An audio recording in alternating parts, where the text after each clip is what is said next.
warahmatullahi wabarakatuh. Perkenalkan, nama saya Sri Nindya Umar. Saya dari kelas 11 Akuntansi 1.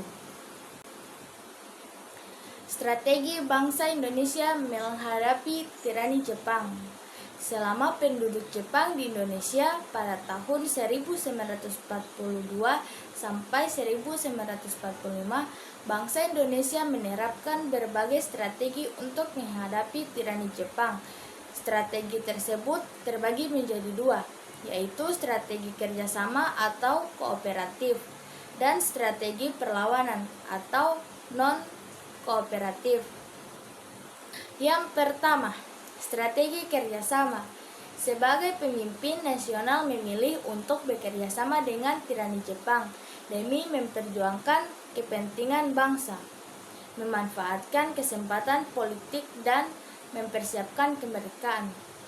Politik nasionalis dibagi menjadi tiga menurut Pranoto pada tahun 2000.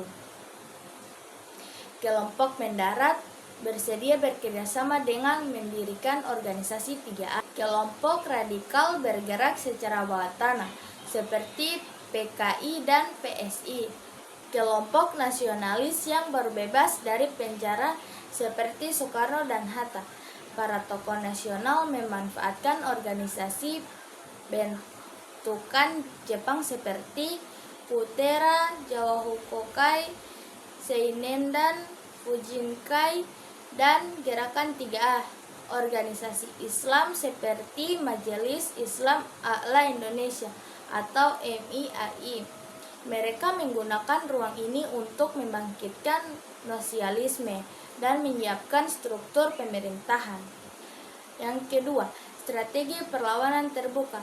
Karena kekejaman tentara Jepang meningkat, muncul berbagai perlawanan rakyat di daerah, seperti perlawanan di Kalimantan Barat atau Pontianak dan Mandor pada tahun 1943.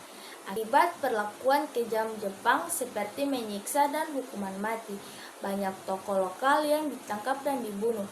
Perlawanan di beberapa daerah lain juga terjadi, tetapi mudah dipadamkan karena kekuatan militer Jepang sangat besar. Yang ketiga, pembentukan BPUPKI dan PPKI. Ketika Jepang terdesak dalam Asia Timur Raya, mereka menjanjikan kemerdekaan untuk menarik dukungan Indonesia. Pada tanggal 29 April 1945 dibentuk BPUPKI atau Badan Penyelidik Usaha-Usaha Persiapan Kemerdekaan. Fungsi menyusun dasar negara dan rancangan undang-undang dasar. Setelah BPUPKI dibubarkan, Jepang membentuk PPKI atau Panitia Persiapan Kemerdekaan Indonesia pada tanggal 7 Agustus 1945 dipimpin Soekarno. Kedua badan ini sangat penting dalam mempersiapkan kemerdekaan Indonesia. Bangsa Indonesia menggunakan dua pendekatan dalam menghadapi tirani Jepang. Yang pertama, strategi kerjasama digunakan untuk memperoleh keuntungan politik dan mempersiapkan kemerdekaan melalui organisasi Jepang hingga terbentuknya BPUPKI dan PPKI. Yang kedua, strategi perlawanan melalui gerakan bawah tanah, kritik politik, dan perlawanan rakyat terhadap kekejaman Jepang seperti di Kalimantan Barat.